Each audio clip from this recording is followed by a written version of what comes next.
जामनगर नगर निगम द्वारा संचालित municipal town hall को आधुनिक सुविधाओं के साथ नवीनीकरण के बाद सांसद पूनमबेन माडम द्वारा जामनगर की कला प्रेमी जनता के लिए खोला गया। नवीनीकरण के बाद टाउन हॉल का पहला मंचन जामनगर के युवा कलाकारों द्वारा राज्य युवा महोत्सव में किया गया नाटक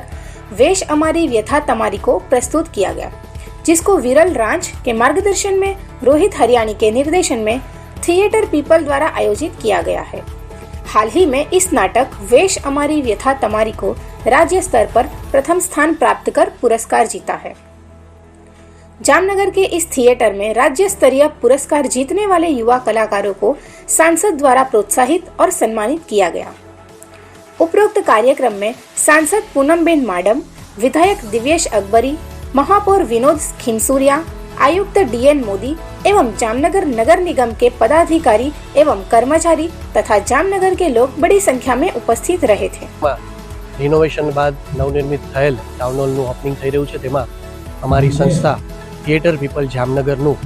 આ વર્ષે 2024-25માં જે રાજ્ય કક્ષાએ યુવક મહોત્સવમાં પ્રથમ નંબરે આવેલું છે એ નાટક વેશ અમારો વ્યથા તમારી, જેના લેખક છે દિલીપ રાવલ અને જેનું દિગ્દર્શન મેં કર્યું છે, એની આજે વજવણી થઈ અને આ ટાઉન હોલ લોકો સમક્ષ ખુલ્લો મૂકવાનો છે. એટલે આજે બહુ અભૂતપૂર્વ દિવસ કહી શકાય